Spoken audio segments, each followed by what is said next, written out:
un rapport entre deux figures de la négation qui sont au service de la défense du moi. Et d'une certaine manière, ce rapport du paradoxe et de l'humour, on trouve déjà chez Freud, dans son travail sur la négation, cette dimension donc cette dimension qui permet de représenter sous le couvert et d'affecter ce qui est représenté d'un signe dénégateur. L'humour permet donc à la fois l'éviction et en même temps le maintien d'un rapport avec ce qui est évincé, ce qui est rejeté.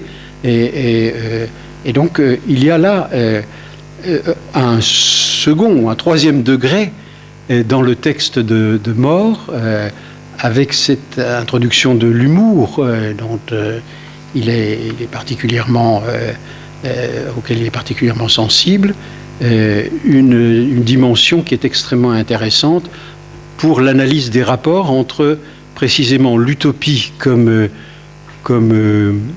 manière de se défendre contre l'angoisse et l'utopie comme système beaucoup plus radical de défense. L'un fondé sur la dénégation, peut-être, et l'autre davantage sur le déni. Et sur le déni de l'histoire, sur le déni de la violence, etc., sur le clivage, etc. Au fond, cet humour chez Thomas More, qu'il manifeste à d'autres reprises dans d'autres textes, dans ses dialogues avec Erasme, par exemple, ce parti pris de l'humour lui permet de se dégager lui-même de ses prétentions à proposer un système universel, et pérenne et définitif. Comme s'il déjouait lui-même sa propre création, et comme s'il essayait de faire perdre un peu la tête au lecteur en lui montant une sorte de piège. Et voilà ce que je pouvais vous dire parmi d'autres choses sur l'utopie.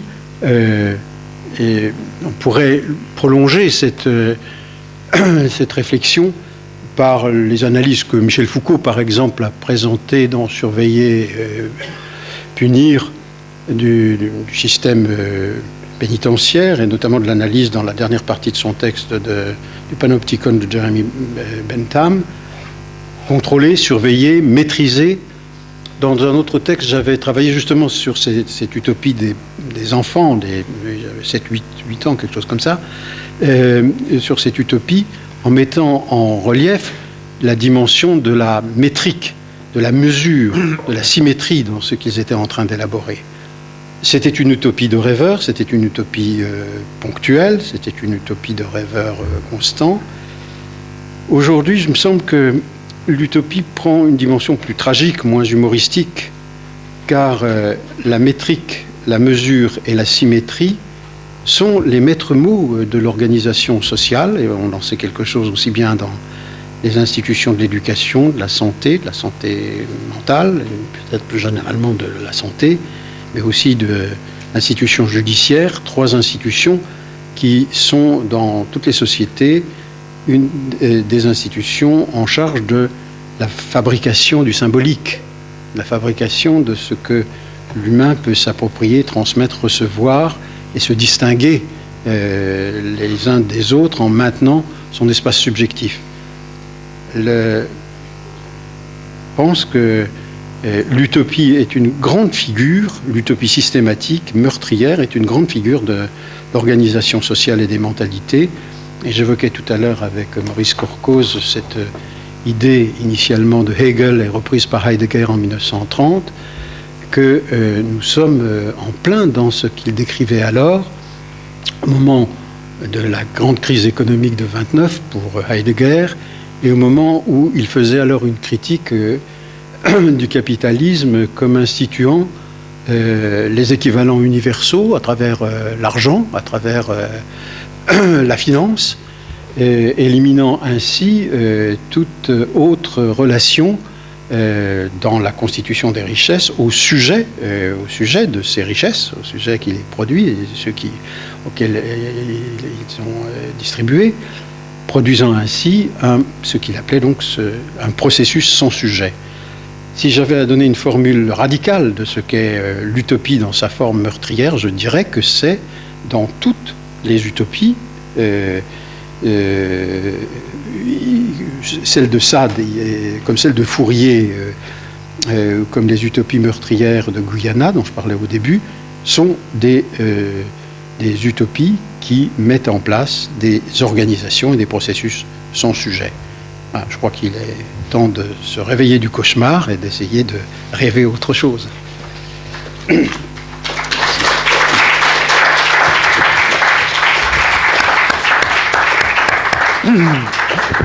Merci beaucoup René, merci beaucoup pour cet exposé dense, brillant, où je suis à nouveau, comme à chaque fois, enchanté, jaloux de ce cheminement de parallèle entre la clinique, cette adolescente en pleine période de changement qui construit son utopie, enfin, la clinique et la théorisation extrêmement riche, nourrie de tout ce qui peut la nourrir, la philosophie, la sociologie, la littérature.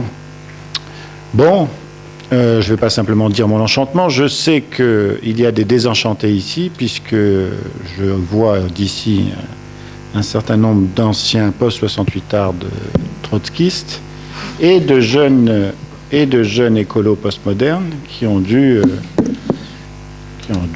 penser, réfléchir, raisonner à ce que tu as pu dire sur un certain nombre des utopies anciennes et peut-être nouvelles. Mais avant de leur donner la parole, avant de donner la parole à la salle, nous allons donner la parole à Anne-Marie Smith pour la discussion. Merci. Je ne suis pas une des enchantées de 68. Non, non, je parlais que de la salle, Anne-Marie. Merci beaucoup, René Cazes, pour cette réflexion si riche sur l'utopie et l'utopia de Thomas More et pour toutes les perspectives qu'elle nous ouvre, tant philosophiques que politiques, psychanalytiques et humaines. Je ne vais pas pouvoir les reprendre toutes. Je me suis donné la liberté d'insister sur certains points. Ce que me semble souligner votre communication de si fondamentale, tout d'abord, eh bien, cette correspondance herméneutique que l'on peut tracer entre les structures et comportements politiques et ceux du psychisme. Et l'intuition que j'ai eue en vous lisant, écoutant, est celle de la nécessité pour les deux ordres, psychique et politique, de maintenir en tension constante et l'espace utopien comme espace de pensée et ses heures à la réalité. J'ai eu à ce titre une association littéraire qui donne le fond de mon questionnement, mais que je vais garder en arrière-fond pour d'abord tenter de m'adresser plus directement à ces questions fondamentales que vous nous posez. Donc je la garde en arrière-fond pour l'instant. Alors, vous nous parlez de la crise qui précède aux deux niveaux, psychique et politique, la construction d'une utopie, que cela soit sous la forme d'un invivable politique ou religieux. Oui, pour ce qui est du politique, les guerres du Péloponnèse pour Platon, l'effondrement de l'Empire romain et les échecs du christianisme pour saint Augustin, la montée du protestantisme et de la contre-réforme pour Thomas More, comme l'effondrement psychique qui précède les constructions imaginaires. Mais j'ai pensé que l'effondrement psychique qui précède les constructions imaginaires, dont vous parlez, toutes les utopies créées par des enfants et des adolescents en témoignent, et vous nous parlez plus tard du texte de l'utopie comme une élaboration critique de la crise. Souvent, ces effondrements psychiques sont inconscients ou occultés, voire oubliés. Donc, cela m'a rappelé Pierre Aulagnier dans La violence de l'interprétation, pour qui la mise en scène de l'origine du fantasme dans le délire et l'intensité qui le caractérise est une mesure de la violence originaire qui le précède. Ce qui me semble différencier les deux modèles, politique et psychique, dans ce cas, alors, et c'est peut-être là que le modèle politique peut nous servir comme représentation de ce qui, pour la psyché, souvent reste irreprésentable, et justement ce fait que dans la vie humaine collective, entre hommes, ce que vous appelez, je vous cite, un changement catastrophique des systèmes de représentation est au moins repérable et visible dans ces agitations, alors que l'horizon catastrophique de la construction délirante ne devient perceptible, ne fait symptôme qu'après coup. On ne peut que n'avoir de cesse de reconstruire le lieu de cet horizon-là. C'est peut-être un premier point de discussion.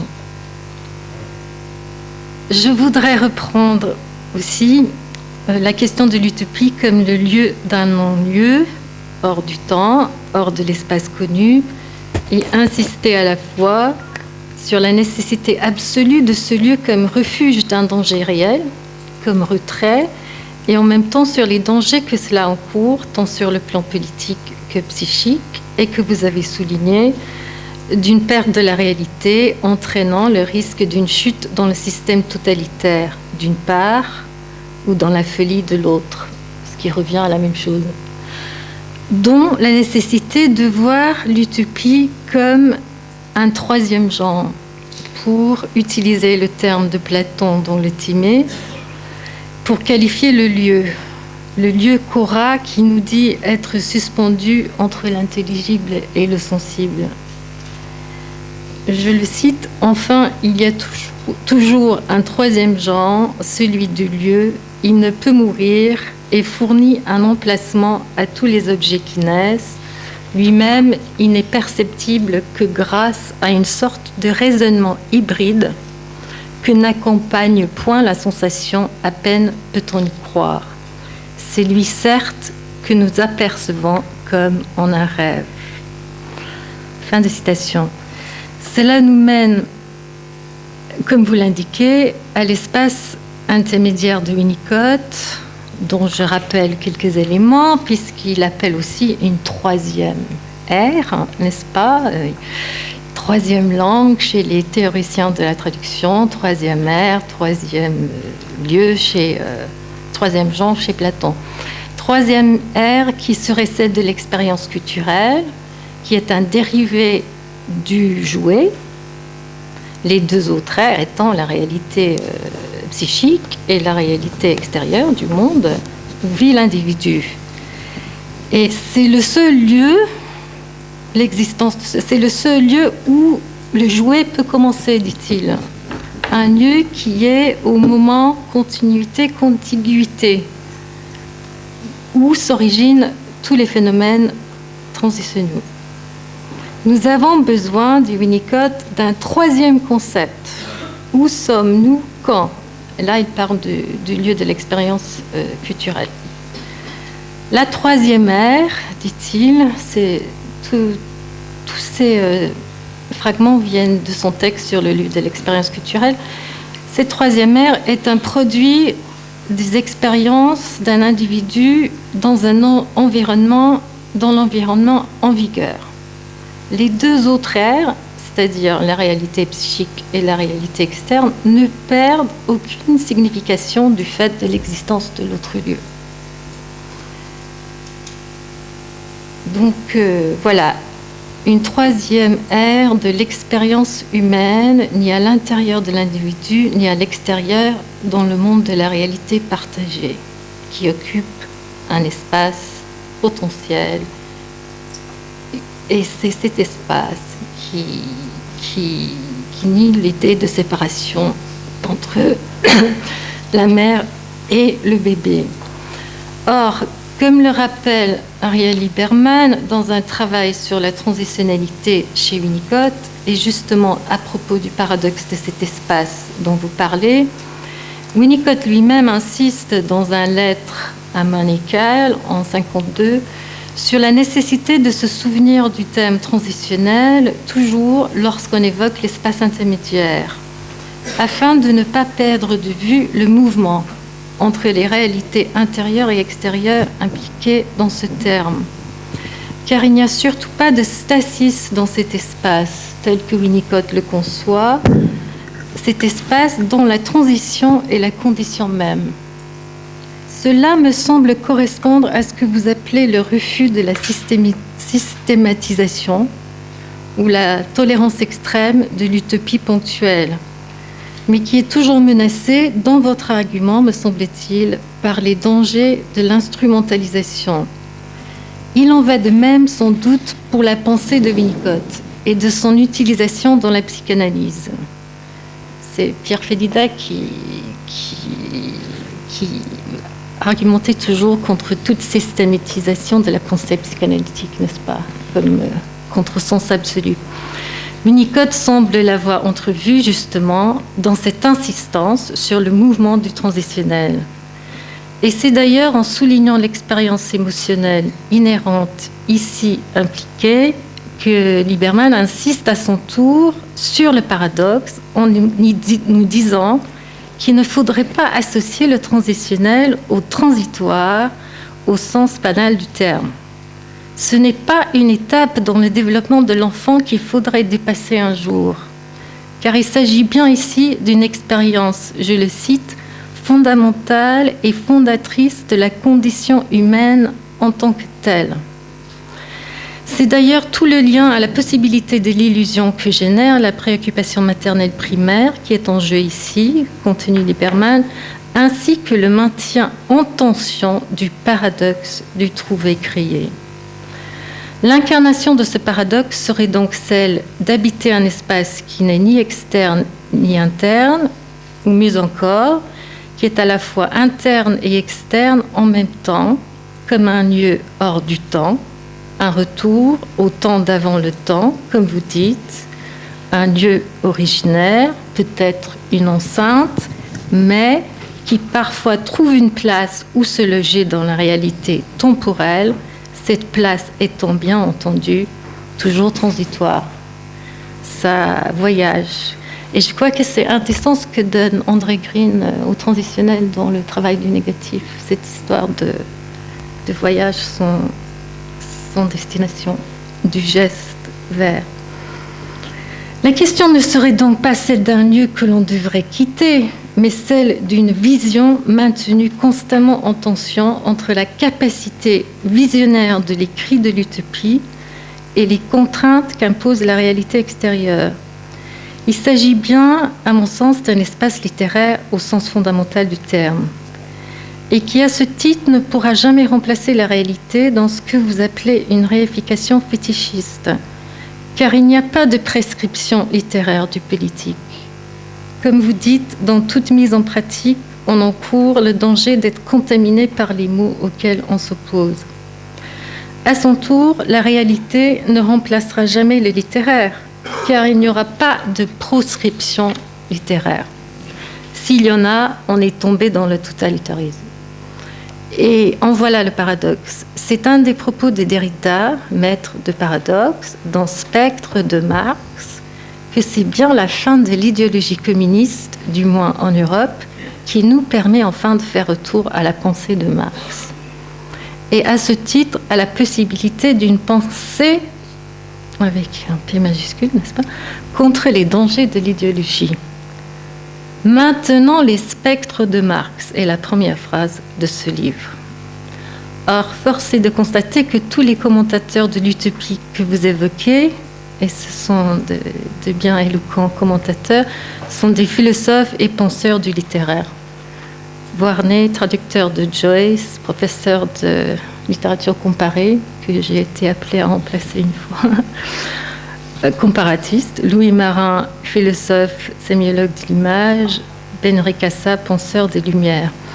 Et il me semble, après Platon, Augustin, Moe, pouvoir dire que le lieu de l'utopie désigne essentiellement un espace de pensée, un écart au système politique religieux dominant, qui, puisque ce système est toujours linguistique, est un écart littéraire au sens fort du terme. C'est bien cet espace qu'il faudrait voir comme à la fois transitionnel et permanent, pour souligner le paradoxe de Winnicott, mis en exergue par Lieberman, et son insistance sur l'expérience émotionnelle inhérente qui est la condition même qui sous-tend cette troisième ère. Cela m'amène à Shakespeare, lieu de ma première association. C'est en vous lisant René Casse d'abord sur la question de l'effondrement que j'ai d'abord pensé à ces pièces de Shakespeare où la scène s'ouvre sur un naufrage, précédant la vie des survivants sur une île déserte ou enchantée, hors du temps, hors de l'espace connu, lieu où se déroulera toute l'action dramatique verbale de la pièce. Qu'il s'agisse de l'Illyria, qui était en fait une île imaginée, mais qui existait dans l'Adriatique, à l'époque de la Renaissance, qui existe toujours, dans la nuit des rois, ou de l'île enchantée de Prospero, déchu et exilé par son frère dans la tempête, ainsi échoue. Dans la tempête créée en 1611, presque un siècle après le contrepoint lumineux proposé par More à l'Angleterre de son temps, la scène s'ouvre sur le naufrage provoqué par Ariel, esprit positif de l'air et de souffle de vie, d'un navire portant le roi de Naples, son fils, ainsi que le frère parjure de Prospero, Antonio. Se servant de sa magie et de l'illusion du pouvoir littéraire de ses livres, Prospero fait subir aux trois personnages échoués sur l'île diverses épreuves destinées à les punir de leur traîtrise, mais qui ont également un caractère initiatique. J'y reviendrai, mais je voudrais d'abord insister sur 2 points. Le premier, en lien avec ce que vous dites dans la continuité de Winnicott, de l'utopie comme lieu paradoxal de jeu et de contrainte, ce qui rappelle à son tour la pensée des Lumières et de Rousseau, des contraintes libératrices. Mais vous nous dites que More finit par nous y contraindre, arrêter en quelque sorte. Car je vous cite, « Nous touchons là au paradoxe central de l'utopie, proposer un changement tel que plus aucun changement n'est possible. » Alors, je n'avais pas compris ça en vous lisant, maintenant je le comprends mieux. C'est l'histoire de... Il n'y a plus de désir possible, parce que l'univers est contrôlé. Et le deuxième point serait celui de votre conclusion, où l'utopie serait un rêve qui exclut le rêveur, ce que vous avez évoqué tout à l'heure en parlant d'un lieu sans sujet. J'ai simplement pensé à la question de la mélancolie inhérente à cet état d'exil et d'idéal qu'incarne dans la pensée et dans la littérature le lieu de l'utopie, comme la face lumineuse d'un destin tragique soumis au réel de la barbarie. Le cas de More en est exemplaire, et je pense plus récemment à toute la pensée de Walter Benjamin de la survie, toujours tendue sur un fil précaire, mais combien inspiré, entre messianisme et matérialisme. Et je me demande s'il ne faudrait pas, dans la continuité de Benjamin et dans les mots de Steiner, pour qui nous sommes tous des êtres de frontières, n'est-ce pas, dont après Babel, restaurer à ce texte mort son statut de traduction et à lui son statut de traducteur, c'est-à-dire le statut d'une pensée et d'un penseur né de la rupture, de la barbarie et conçu pour la traverser. Et je n'ai pas de réponse à ces questions que je me pose. Qu'est-ce qu'il y traduit d'étranger dans la Renaissance italienne, dans ce livre? Pourquoi en latin? Quel dialogue avec Erasme? Et comment le lire aujourd'hui? Pour conclure, je reviens vers l'île enchantée de Prospero et de ses livres de Shakespeare, dont La Tempête était la dernière pièce, et à un épilogue qui a souvent été lu comme l'adieu de Shakespeare au théâtre. Mais il n'en est rien, car tant que nous la lisons, l'écoutons et l'interprétons, il me semble que l'île de cette œuvre est un lieu d'exil permanent, nécessaire et renouvelable. Alors je vous lis quelques vers de cet épilogue. Tous mes charmes sont abolis, et voici que j'en suis réduit à mon seul pouvoir, combien pauvre. Serais-je ici captif du vôtre ou renvoyé dans mon pays? Moi qui ai Naples reconquis et mon pardon donné aux traîtres, sur ce roc nu me faut-il être? Non pas. Vous m'allez libérer de vos bonnes mains secourables en exhalant un souffle aimable qui vienne mes voiles gonflés. Sans quoi, c'est que j'aurais manqué mon but, lequel était de plaire. Sans plus d'esprit pour gouverner, ni de magie pour enchanter, il faudra que je désespère. Merci.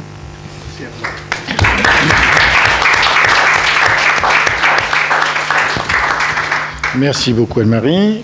René, tu veux commenter? Oui, tout d'abord, Anne-Marie pour son commentaire généreux. On va te donner le micro, René, pardon. Remercier Anne-Marie Smith pour son commentaire que je trouve très généreux par ce qu'elle apporte à ce que je n'avais peut-être aussi perçu aussi finement que ce qu'elle nous propose. Notamment, vous m'avez rendu attentif à la façon de rendre plus différencié ce qu'il en est de l'effondrement et de la crise, de la catastrophe dans le champ social et dans le champ psychique. C'est effectivement sur des processus de représentation différents que fonctionne la construction utopique dans le champ social et dans le champ intrapsychique. Et cependant, l'un et l'autre, même si le ressort n'est pas dans la même temporalité, le ressort de ce qui fabrique l'utopie n'est pas dans la même temporalité dans ces deux espaces, ils sont des émergences qui proposent des mises en représentation, et plus précisément avec la capacité de l'utopie de donner à ces représentations une dimension figurable par justement le jeu d'espace, le jeu du transit et l'agencement même de cet espace dans sa concrétude, même si c'est un espace qui demeure à la lisière de l'onirique pour ce qui est de la construction psychique. Ce qui est le ressort reste quand même, y compris dans le champ social, comment dire, renvoie de toute façon à un travail en amont sur ce que l'utopie a eu comme intention de pointer, de représenter, de figurer. Ça n'est pas aussi lisible aussi visible même qu'on pourrait s'attendre. Je crois que d'une certaine manière, de la même manière que Madeleine ne sait pas, ou comme dit Freud, elle sait d'un savoir qu'elle ignore, et que le travail de la thérapie va rendre actuel, va permettre de symboliser ce qui est déjà pré-symbolisé dans sa construction. De la même manière, dans le champ social et des grands créateurs d'utopie, ce qu'ils construisent n'est pas tout entier disponible à la visibilité des processus qui y conduisent. Il reste une part justement obscure, incertaine, et je trouve que le génie de Mort, c'est précisément à travers le personnage de Raphaël d'avoir à la fois soutenu cette critique, puisque il est aux premières loges, et en même temps, par le truchement de Raphaël et la présentation de sa construction, réintroduit de l'ambiguïté, de l'obscurité, justement dans ce changement que j'appelais tout à l'heure de manière un peu excessive à 360 degrés, et qui consiste précisément à vouloir évacuer la violence, mais en la réinstituant ailleurs, d'une certaine manière. Mais je serais, je crois, plus attentif à ce travail de l'après-coup, à la différence des modalités du travail de l'après-coup dans le champ social et dans le champ psychique. Et c'est peut-être justement dans les tentatives de réalisation de l'utopie, lorsqu'elle devient systématique, que ce qui était resté dans la crypte, en quelque sorte, ou dans les fondations de la critique utopique deviennent plus manifestes. À savoir donc justement ce retournement catastrophique qui ne parvient pas à se débarrasser de la catastrophe, qui la reproduit, qui la répète, qui revient, insiste, et finalement finit par défendre un système qui doit fonctionner tout seul. C'est pourquoi je faisais allusion à ces processus sans sujet, d'une certaine manière. Des gens comme Ivan Illich, par exemple, en 68-70, où je pense que, il me semble me souvenir que chez Bion, on a aussi des indications sur ce retournement moi, je rapporte d'une certaine manière à la façon dont le retournement pulsionnel fonctionne aussi dans la création de ces objets sociaux ou de ces objets littéraires et dans les institutions, le retournement des buts pulsionnels qui, d'être des buts ordonnés aux pulsions de vie, de liaison, comme c'est aussi le cas dans ces grandes institutions dont je parlais tout à l'heure, notamment lorsqu'il s'agit aussi de soigner, eh bien toute la dimension du détruire, toute la dimension d'occulter le travail de la connaissance par un travail de l'ignorance, comme c'est aussi le cas dans l'école, et c'est ce que Illich avait montré, et à propos de l'école et à propos de l'hôpital, eh bien ce renversement, ce retournement des buts, on peut l'observer aussi dans le moment où les premières communautés chrétiennes se transforment en une église et deviennent donc aussi des appareils qui ne parviennent plus à tenir les promesses de ce qui avait été inscrit dans la communauté, de la même manière que lorsque le mouvement psychanalytique se fige et devient une institution rigide qui empêche la créativité analytique, on a aussi affaire à ce processus de destruction de ce qui a été, dans le temps effervescent, dans le temps instituant, d'une certaine manière, l'institution d'un lieu autre pour penser, d'un lieu autre pour transmettre, d'un lieu qui fasse droit précisément au désir, à la liaison, à la libido, etc. Et puis, bon, ça se retourne, ça se transforme dans le contraire. Et ça... Donc, l'important serait d'accueillir ce lieu de l'utopie, justement, comme une troisième ère. Oui, c'est ça, voilà. Alors, c'est les enfants dont tout à fait, tout à fait, tout à fait. Ce serait de... Oui. Et... Oui, j'étais tout à fait sensible à ce que vous dites à partir de... On a traduit en français la localisation de l'espace de l'expérience culturelle. C'est ça. Oui, je dirais. Le lieu, oui, c'est ce que j'entendais. Sauf que tout le monde, personne n'a réussi à la suite de Winnicott et de la traduction de Pontalis du texte de Winnicott. C'est la phrase en exergue dans le bouquin Jeu et réalité, la phrase en exergue de Cat Stevens, c'est-à-dire « Where do the children play ?» Personne ne sait où les enfants jouent. Oui. Sur la plage. C'est Tagore, hein, c'est la citation de Tagore. Oui, mais repris par Cat Stevens pour parler de 68 un peu. Oui. Et il joue sur une lisière entre mer et mer. Comme dans Sa Majesté des Mouches de Golding, mais ça finit mal. Voilà une utopie qui finit mal.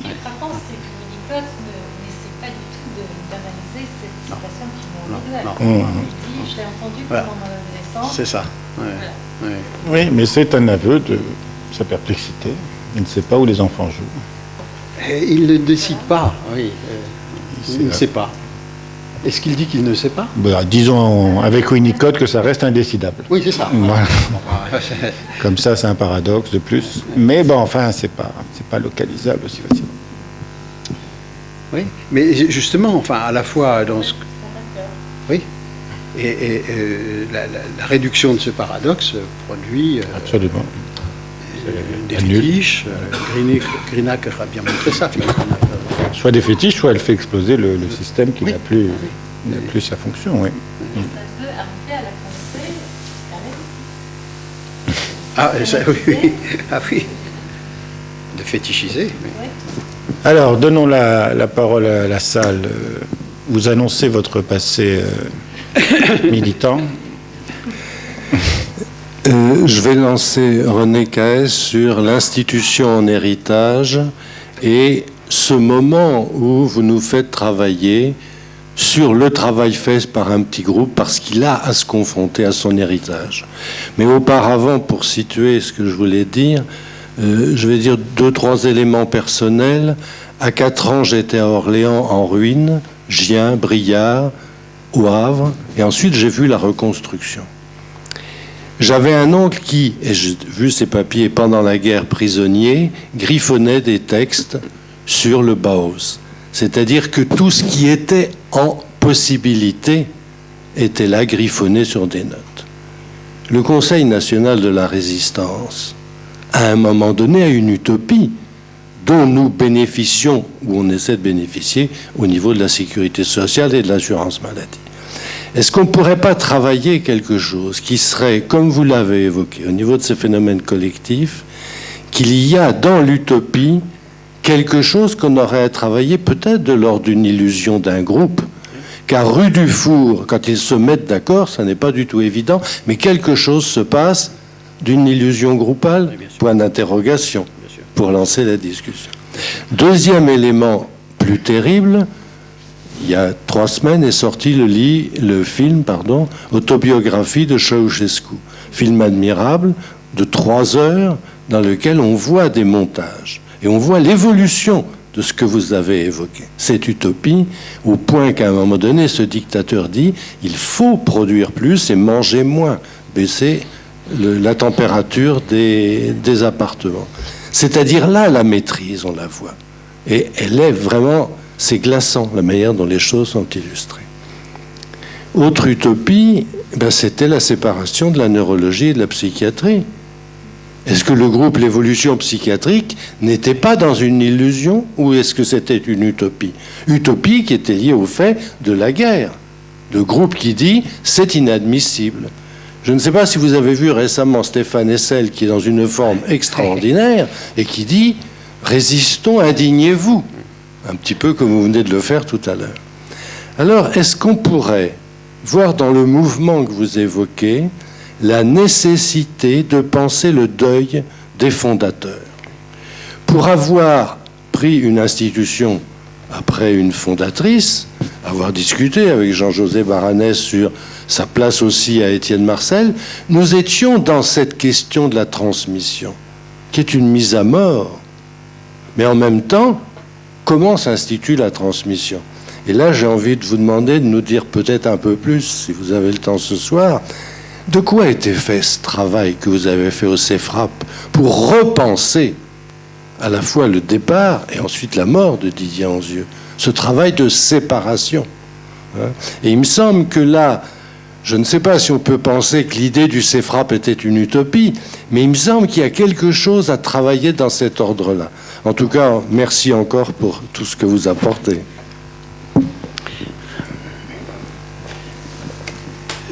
Ceux qui ne le savent pas, le CEFRAP, c'est un organisme de formation et de recherche psychanalytique. Mais... Oui, René? Je vais répondre peut-être Bien sûr. à cette question. Mais merci pour votre question. Elle est à la fois en reprenant le thème de l'illusion dans la suite de ce qui était évoqué tout à l'heure, l'illusion fondatrice. Et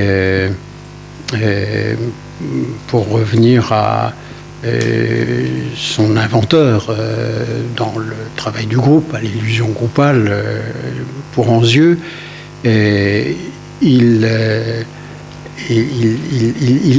y avait d'une certaine manière une ambiguïté dans ce qu'il disait, qui présentait les 2 faces de l'illusion, celle de l'illusoire, on pourrait dire au sens freudien du terme, et celle où Winnicott dit fait de l'illusion une expérience fondatrice sans laquelle aucune possibilité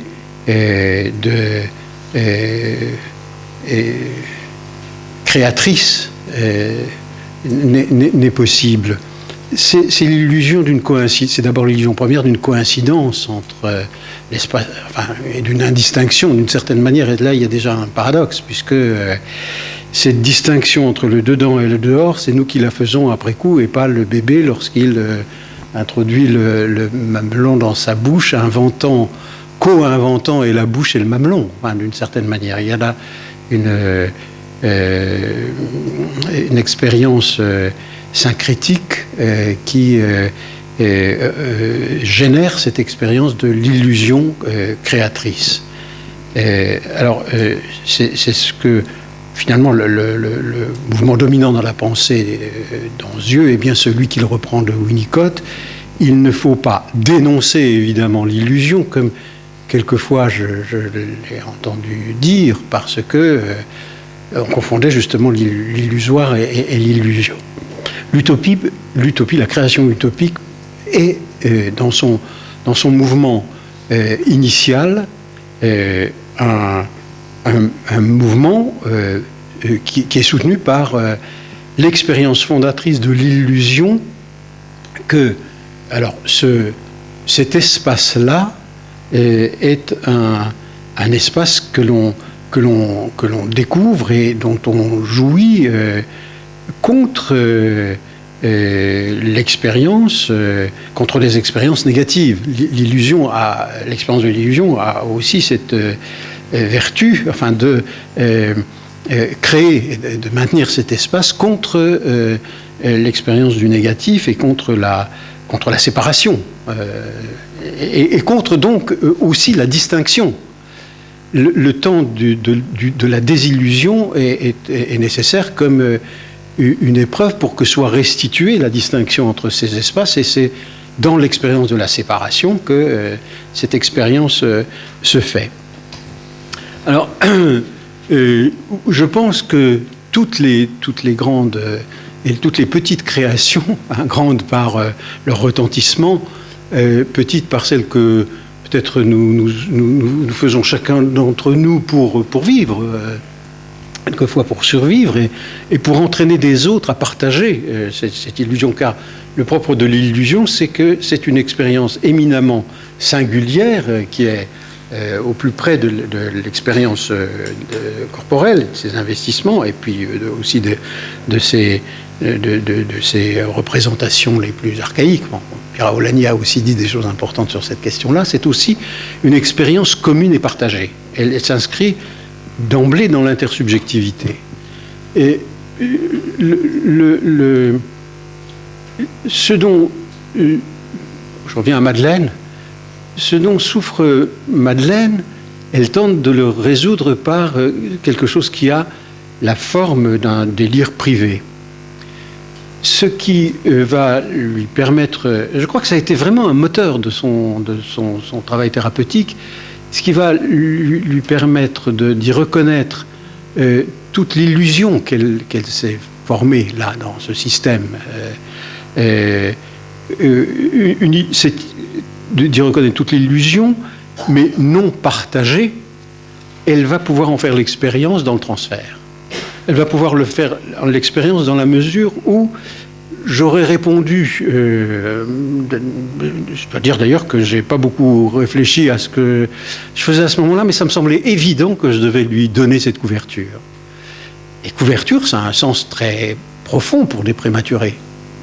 Et c'était vraiment important, et dans ce temps-là, qui est un temps de l'urgence, c'était pas le moment de différer. Il fallait, après coup, justement, reprendre cette expérience et que moi-même je la reprenne de mon côté.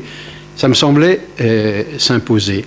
La création utopique, c'est ce qui s'impose devant une situation d'urgence, devant une situation devant laquelle les discours qui vont ensuite venir la rationaliser ou la déployer dans tous ces tenants, alors certains de ces tenants, ça n'est pas le moment.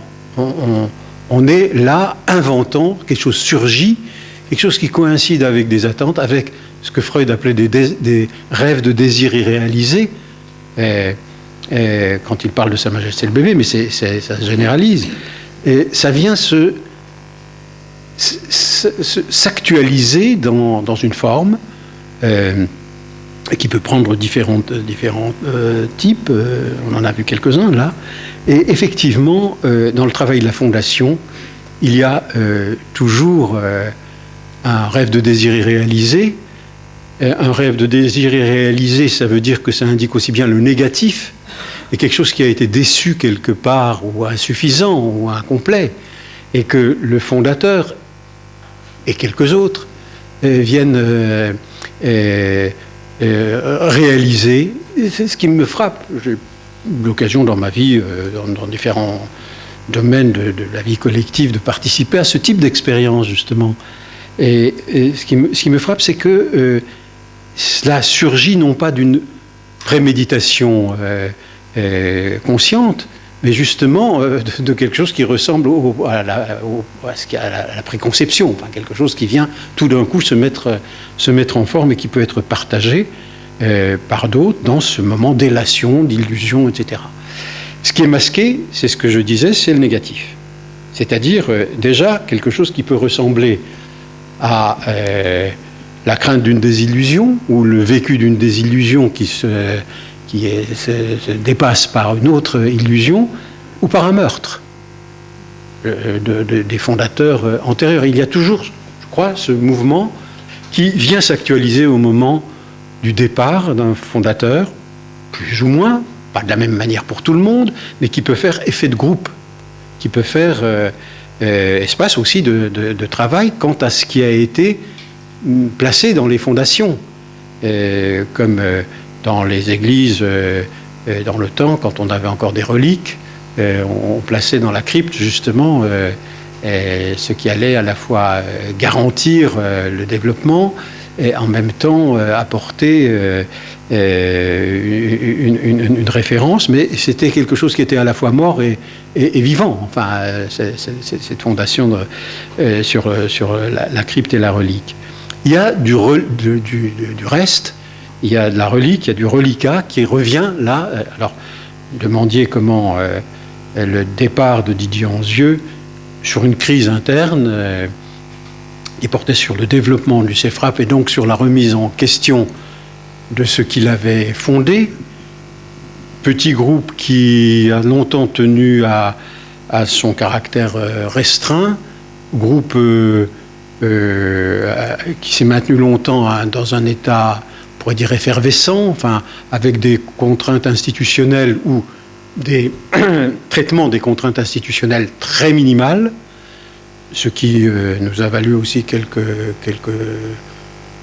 rappels à la réalité par les institutions, et qui donc nous confrontait avec ce que nous avions désiré, soutenu, et qui devait prendre une autre tournure sous l'instigation de certains d'entre nous, dont Anzieux. La rupture, c'était pas une séparation, ça a été d'abord une rupture. Une rupture pour quelques-uns, pour d'autres une séparation, et pour d'autres, dont j'étais, l'idée que le CEFRAP pouvait évoluer, mais peut-être pas à la façon dont Anzieux souhaitait qu'il évolue. J'étais plutôt dans une position, là aussi, de go-between, enfin, d'accord sur certains points, mais pas sur la façon de les réaliser, ou réformiste, mettons, alors, à ce moment-là. Alors, sa mort a été le temps, évidemment, enfin, comment dire, Freud dit à propos des frères de la Horde qu'ils réalisent a posteriori une obéissance au père, rétrospectivement. C'est comme ça qu'on traduit en français. Et il s'est passé quelque chose comme ça qui va de pair avec l'idéalisation que nous n'avions pas pu faire du temps de son vivant et du temps, enfin de son vivant, oui, mais la rupture avait quand même rendu difficile qu'il fût à ce point idéalisé comme il l'a été pendant un certain temps au CEFRAP après sa mort. On peut dire que les années qui ont suivi ont été des années de déploiement et du deuil dans une reconnaissance gratitude, enfin, qui va avec reconnaissance, mais aussi une reconnaissance au sens de la dette, et aussi une critique, donc ça va avec. On n'est pas obligé d'accepter tout l'héritage, voilà, tout ce travail-là qui s'est fait. Alors donc, le CEFRAP, oui, a été l'utopie, c'est d'ailleurs un aspect de cette utopie était l'objet d'un désaccord entre plusieurs d'entre nous, pour ce qui me concerne. Je n'étais pas tout à fait d'accord avec cette idée que le groupe était, comme il disait, comme une carotte qui permettrait de comprendre, à la façon des explorateurs de pétrole, ce qui se passe dans la société. Et pas plus que le groupe n'est un modèle réduit d'une famille ou reproduit la famille, et qu'il a son organisation, sa logique propre, même si les modèles initiaux sont véhiculés par chacun d'entre nous et viennent se projeter dans le groupe. Le groupe n'est pas une famille, le thérapeute n'est pas le père, n'est pas la mère. Dès qu'on, comme ça, on fige des mouvements transférentiels, on passe à côté de quelque chose de tout à fait important, sans compter le fait qu'on participe aussi à cette conception organiciste du social, qui a été critiquée par Judith Schlanger particulièrement, et auquel je souscris. Et la société Gérard Mandel, la société n'est pas une famille, et la société n'est pas non plus un corps, un organe. Et ça, cette idée que le groupe pouvait servir à avoir un accès direct au social me semblait faire l'économie de toute une série d'instances médiatrices, comme justement les institutions. Et là-dessus, il y a eu donc des points de discussion. Juste un point avant de vous donner la parole pour associer. Pour Freud, ce qui s'est joué après avoir écrit le Père de la Horde et après la mort de son père, et avec ce fameux rêve où il demande de fermer les yeux, c'est ce que tu sembles dire du retour de ce qui a été masqué, oui. Et en l'occurrence le Père tendre. Oui. Et c'est bien ce qui s'est joué avec Anzieux après. Tout à fait. Le Père tendre ne peut revenir malheureusement qu'après.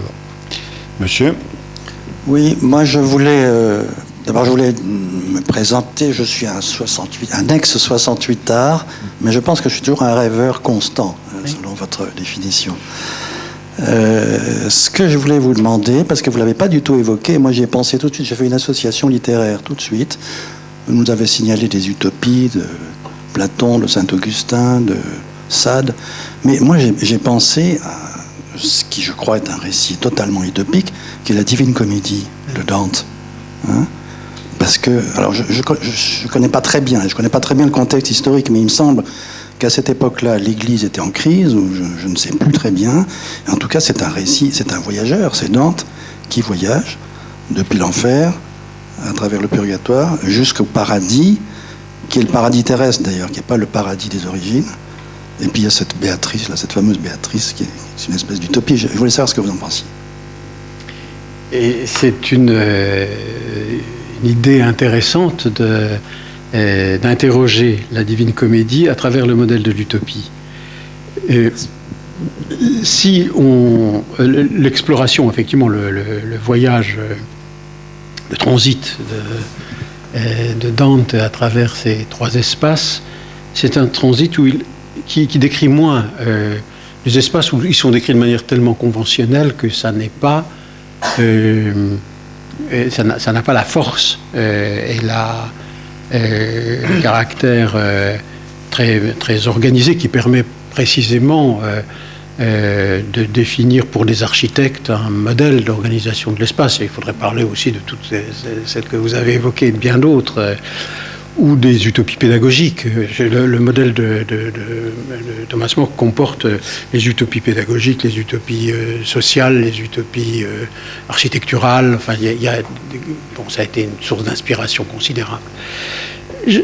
Personnellement, je ne trouve pas la même précision dans l'organisation de l'espace. Et il n'y a rien de systématique dans son transit. Pas systématique, mais c'est décrit de façon assez précise. Ah, c'est décrit de manière précise, oui. Oui, oui, oui. Oui, oui, oui, oui, oui. Oui, oui, oui, oui. Oui, oui, oui. Ah, oui. Oui.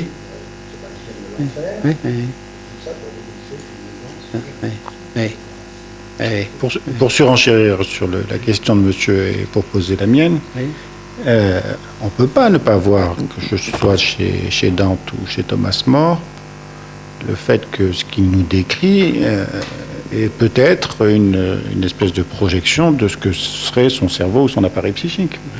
Et que le go-between, le moi auxiliaire, l'intermédiaire qui est Virgile ou qui est Raphaël ici, est là pour lui faire explorer les zones les plus inconscientes, les affres, l'enfer, et puis le balader dans qu'est-ce que c'est que le hors-temps, le hors-lieu et le hors-sens, si ce n'est, bon, etc., etc. Et là, peut-être qu'il rencontre un cerveau, alors c'est là où je vais en venir, un cerveau malade. Enfin, malade. Un cerveau où la question des connexions, de la contiguïté, de la contamination entre inconscient et conscient est problématique. Dans l'utopie, on est au plus près, tu l'as dit, du corps, de l'archaïque, du pulsionnel, et que à ce moment-là, c'est là qu'intervient la paradoxalité de Racamier, c'est-à-dire que lorsque c'est l'inconscient qui est à vif et qui meut le conscient pour faire en sorte que ce fantasme soit acté, et non pas qu'il soit déplacé dans un imaginaire qui pourrait le toucher, sans l'annuler, etc. À défaut du fait même de ce télescopage inconscient-conscient qui favorise l'identification projective, il n'y a pas d'ambivalence, il n'y a pas d'ambiguïté, et le paradoxe échoue. Donc, c'est en tout cas chez Dante, et chez Thomas More aussi, c'est quand même la visite l'exploration accompagnée par quelqu'un, le moi auxiliaire du cerveau malade de l'auteur. Ça c'est Babel, c'est toujours le cerveau de l'auteur. Bon. Il me semble qu'il y a ça. Un peu comme dans les films de Kubrick. C'est Deleuze qui disait, parce que la cinéphilie de René, c'est quelque chose. Bon. Kubrick, dans les films de Kubrick, c'est Deleuze qui l'a dit et qui l'a montré tout de suite, chaque film est l'exploration de son cerveau malade à un certain moment, et il te fait visiter l'inconscient, le conscient, et quand ça se télescope, en effet, il y a un fantasme qui s'agit, et donc un meurtre, et pas un imaginaire qui se déploie. Oui, merci. Monsieur. Oui, donc je t'en prie, parle. Moi, ce que vous venez d'évoquer, je crois qu'effectivement, j'étais trop dans le modèle de l'utopie canonique pour entendre ce que vous disiez, mais est-ce que vous avez reprécisé ce que Maurice Coz a développé, m'ont mis sur une autre association qui est la succession des espaces qui sont explorés, qui ressemble au Bildung Roman, au roman de formation, quelque chose qui serait là l'équivalent d'un roman de la formation, enfin qui est d'une certaine manière Raphaël comme le Thomas More, comme ça, on est dans une unité d'action de lieu et de temps, avec un go-between qui ne fait visiter un espace. Il ne traverse pas, il n'accompagne pas dans la traversée. C'est sans doute autre chose. Alors on peut l'appeler aussi utopie, dans la mesure où ce sont des espaces dans lesquels se met en scène l'organisation de l'espace psychique.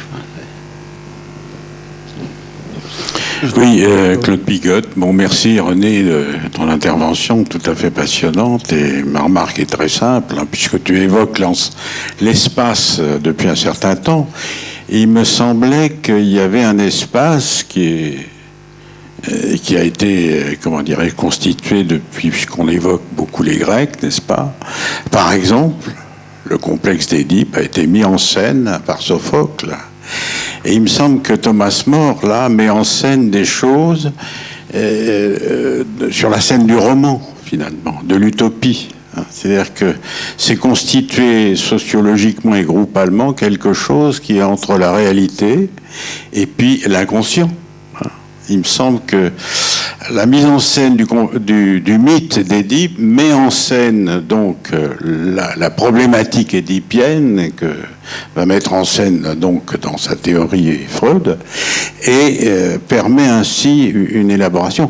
D'ailleurs, Thomas More évoque beaucoup de problèmes réels de la société de l'époque, hein, parce que les terribles guerres qui ont lieu, le fainéantisme des religieux, j'ai remarqué, qui sont en nombre considérable et dont ils demandent que leur nombre soit réduit, enfin des choses comme ça. Mais en même temps, c'est dit dans une fiction, quoi, hein, et qui permet de le dire, quoi, et d'élaborer les choses. Voilà, c'est tout ce que j'avais à dire. Oui, mais c'est important parce que c'est tout le problème dont on discute et dont Anne-Marie Smith a pointé quelques dimensions, et qui est mais c'est un problème, j'imagine, constant dans ce séminaire. Comment les œuvres de la fiction sont porteurs de quel fonctionnement inconscient, de quel cerveau. Bien sûr. Bien entendu, c'est une cartographie Bien sûr. qui est proposée dans certains cas. Dans d'autres cas, c'est plus un itinéraire. Je crois que Thomas More serait plus un cartographe d'une certaine manière Un arpenteur, qu'un cinéaste. Oui. Le danger, c'est quand on veut réaliser donc son utopie, bien sûr. Oui. Pourquoi cette phrase où vous dites proposer un changement, peut-être un changement Oui. Ce qui m'a fait dire cela, c'est que dans le système que présente Thomas More à travers le récit que fait Raphaël, donc il y a déjà de l'écart. Hein, il a le narrateur qui est à la fois lui et pas lui. Enfin bon, il y a tout ce jeu qui est possible. Il y a lui et Raphaël. Oui. Et le cardinal aussi. Et ce qui me fait dire ça, c'est que l'ensemble du dispositif a une telle cohérence, et sur cette cohérence s'exerce une contrainte sociale, collective, morale, théologique, religieuse, juridique, telle que ce changement qui est apporté comme qui peut être envisagé comme une solution plus différente, comme une solution au problème justement que Thomas More dénonce dans son entretien avec Raphaël El Cardinal. Ce système-là ne peut plus rien changer. Il n'y a plus de conflit possible. S'il y a des conflits, c'est avec l'extérieur. Tous les conflits sont réglés. Tout le monde est pur. Tout le monde est propre. Tout le monde est bien nourri. Tout est prévu. C'est un état-providence formidable. Si bien qu'on se demande où circule le désir, où circule le conflit, où circule l'incertitude, où circule ce qui fait notre vie. Enfin, ce sont des systèmes. Enfin, quand on regarde la construction qui est proposée, et si on ne la regarde que comme la construction qui est proposée, j'allais dire indépendamment des commentaires qui en sont faits, on a cette même épure sans transformation possible. C'est un univers sans transformation. Enfin, on a atteint un haut définitif, d'une certaine manière, hein, quelque chose qui est la vérité de cet existant-là, de telle sorte qu'il n'y a plus oui, c'est à la fois c'est un idéal. C'est un idéal avec un idéal cruel. Alors à ce moment-là, hein, c'est un idéal exigeant mais c'est surtout cet aspect de l'idéal intangible qui me frappait. Et quand on regarde ce qui se passe dans les autres utopies, comme chez Fourier, comme chez Sade, ou comme chez Campanella, ou chez, comment il s'appelle, Bacon. Bacon, on a encore un autre. Hein. Alors là, 1984, c'est on a appelé ça la contre-utopie, on l'a décrit comme une contre-utopie, mais en fait je crois que c'est l'essence de la paranoïa dans le système utopique qui est là représenté. Alors, de cela aussi, justement, Thomas More n'est pas un paranoïaque idéologue qui élimine toute autre question. L'idéologie, c'est ce qui fait un sort définitif, là aussi, à la question de la cause. Il y a une cause, une causalité, pas d'autre, et c'est comme ça que ça fonctionne. Et en même temps, on a besoin de cela pour avancer. C'est-à-dire que moi, j'ai écrit un livre sur l'idéologie il y a un certain nombre d'années, où j'essayais de montrer qu'il y avait dans le rapport à l'idéologie deux modalités de rapport à l'idéal du moi ou au moi idéal. Bon, ces deux catégories un peu simplistes, mais elles sont efficaces. Lorsqu'on essaye de comprendre comment les idéologies, d'une part, lorsqu'elles sont subordonnées à la toute-puissance de l'idée, et lorsqu'elles sont fétichisées, c'est-à-dire qu'elles deviennent des idoles, et que lorsqu'elles sont sous l'emprise du moi idéal, sont des machines meurtrières pour la pensée. Et pour la pensée, elles disent la cause. Freud assimile ce type d'idéologie à ce qu'il appelle les visions-conceptions du monde, c'est-à-dire des visions qui prétendent tenir la vérité, et qui sont dites une fois pour toutes, là aussi, qui ne sont pas, qu'on ne peut pas remettre en cause, et qui traitent justement la question de la cause, et donc de l'incertitude et de la conflictualité dans le rapport au savoir d'une manière définitive. Et je trouve qu'il y a quelque chose là qui s'oppose aux idéologies fondées sur l'idéal du moi, qui sont nécessaires à toute action collective. On ne peut pas ne pas être dans une idéologie quand on entreprend quelque chose. Alors la forme figurée de cette idéologie qui initie un mouvement, on peut la trouver dans des esquisses, dans des maquettes utopiques, celles des rêveurs constants. Je crois que c'est vraiment tout à fait important. Puis il y a un moment où il faut bien formaliser et transformer. Mais est-ce que vous faites un lien avec le personnage de More, avec sa foi, avec son destin, son austérité, son silence? Son silence? Oui, puisqu'il est mort pour être resté silencieux devant les...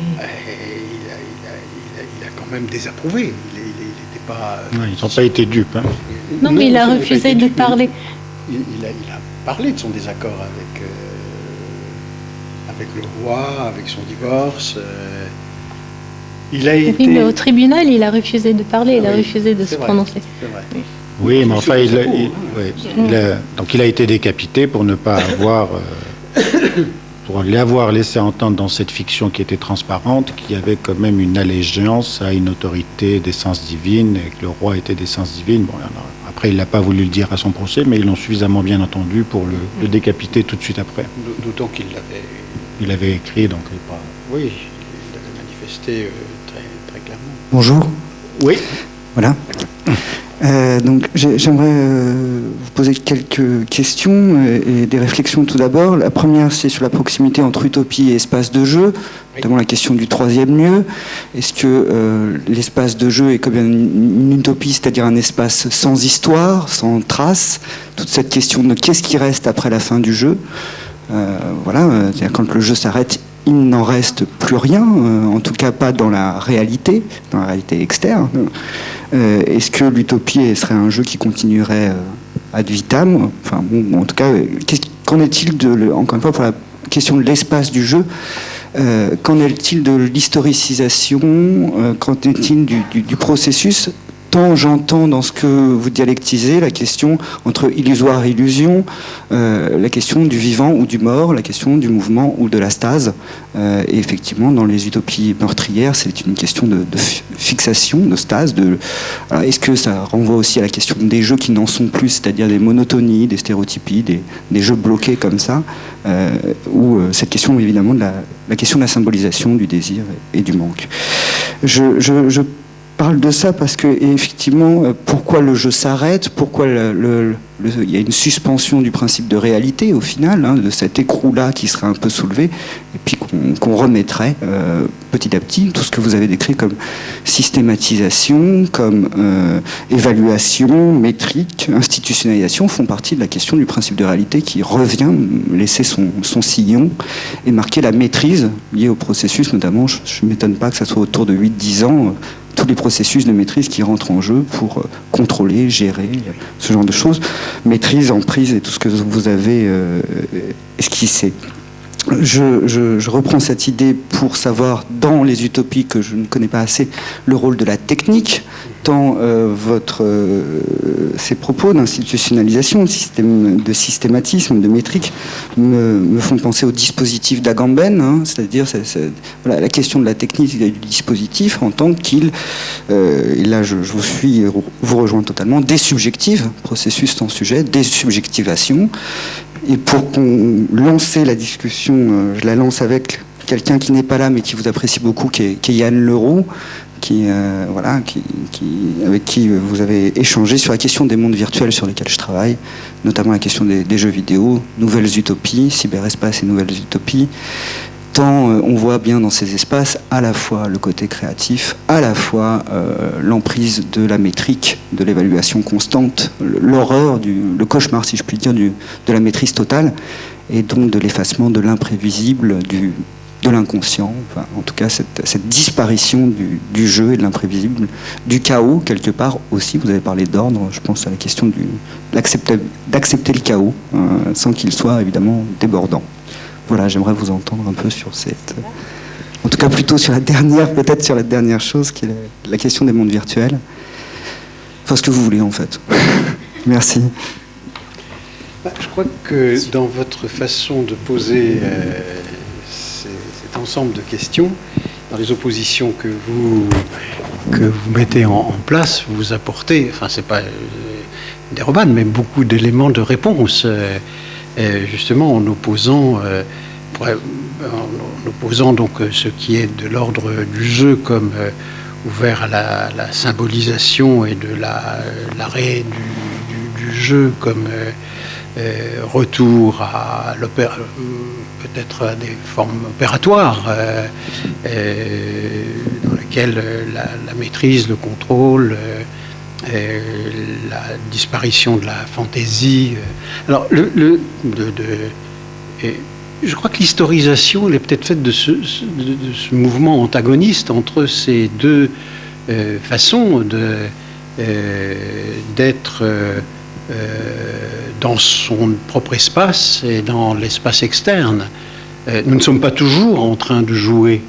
Et comme vous le disiez, à un moment, ça s'arrête parce que d'autres tâches, d'autres besoins, d'autres modalités de réalisation du plaisir sont aussi apparaissent, et que nous changeons alors de registre. Et la mécanique et la technique depuis l'Antiquité, enfin je pense ici au travail de Gilbert Simondon sur le mode d'existence des objets techniques, et un certain nombre d'autres épistémologues et philosophes sur la technique. La technique et l'artifice sont des éléments par lesquels se développe notre emprise de connaissance sur le monde. Vous savez, Alain Ferrand, qui a écrit un très beau livre sur l'emprise, reprend la distinction de Freud entre l'emprise liée au rapport au monde qui vient à soi par le regard, qu'on peut faire venir en soi, aussi, oui, contrôlé par le regard, mais qu'on peut aussi expérimenter par la bouche, par les mains, et les emprises qui sont des emprises de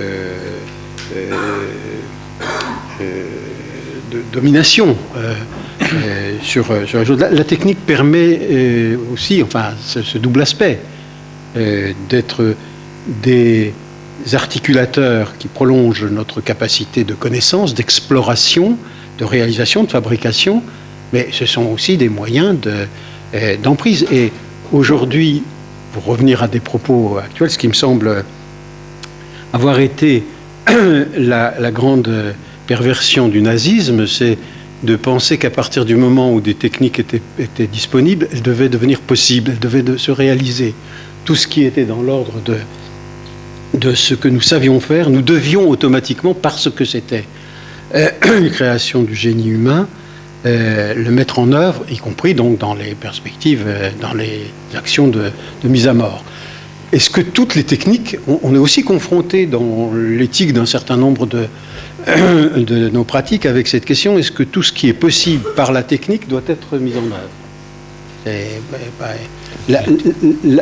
L'organisation d'un univers de la technique comme univers utopique prend avec Vaucanson, que j'ai évoqué tout à l'heure, mais aussi au XIXe siècle, avec toutes les innovations techniques, le motif d'une plus grande emprise, à condition qu'elle soit rationalisée, à condition qu'elle soit rationalisée au service de ce qui était habillé de l'idée de progrès, et qui a été une idée forte, importante, créatrice, mais qui aussi est devenue un impératif tel que tout ce qui était réalisable par la technique devait l'être.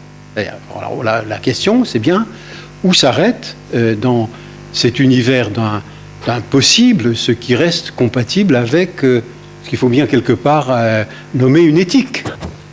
Hein? Alors, bon, on pourrait interroger ainsi les différentes utopies. Quelle éthique est véhiculée, s'inscrit dans quelle formulation de l'utopie? Le virtuel comporte ces deux aspects.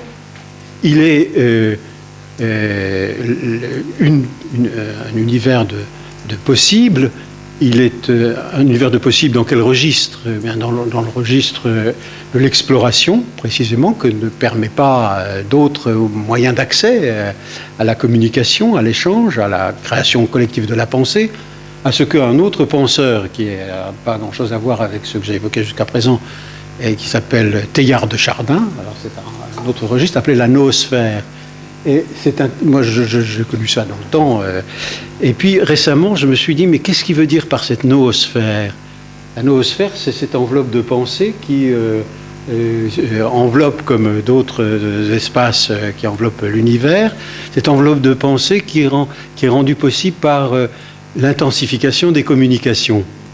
Alors lui, il voyait un projet divin, un projet théologique, mais l'idée qu'il y a une noosphère et que cette noosphère est l'univers du virtuel, c'est possible aussi. Vous voyez ce que rend possible les communications.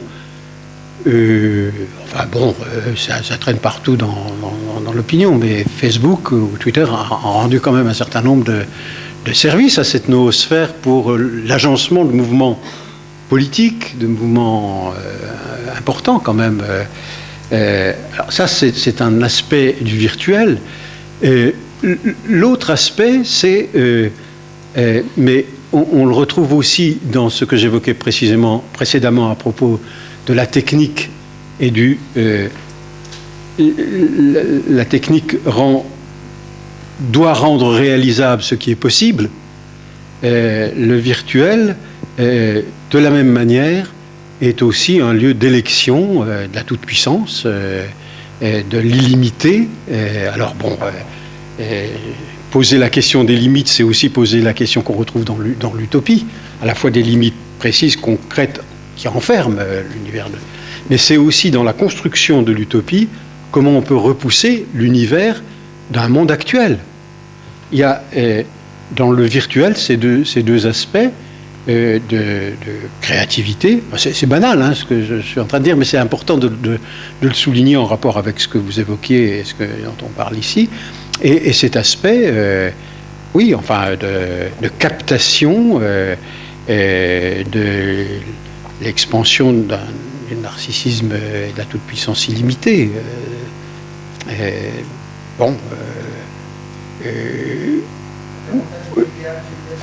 Comment ?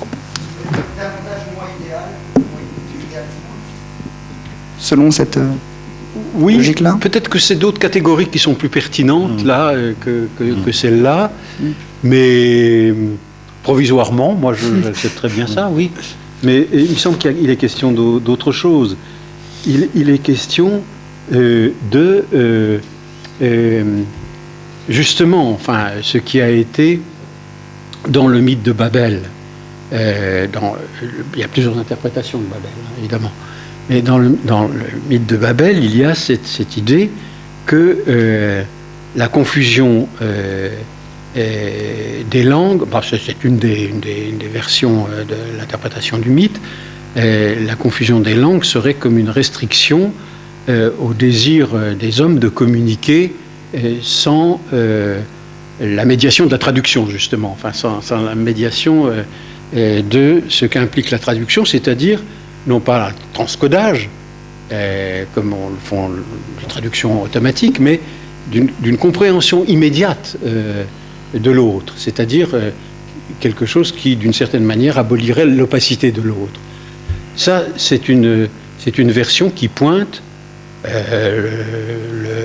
folie des grandeurs, enfin bon, on peut le dire de différentes façons, mais il y en a une autre qui est que Babel, c'est précisément non pas cette punition, mais cette indication que pour passer d'une langue à l'autre, il y a précisément ce travail de la traduction à effectuer, que tout n'est pas donné, qu'on n'est pas dans l'immédiat. Alors peut-être que le paradigme de Babel peut aussi être utilisé comme une métaphore, comme un paradigme de ce qui caractérise l'utopie du net, quoi.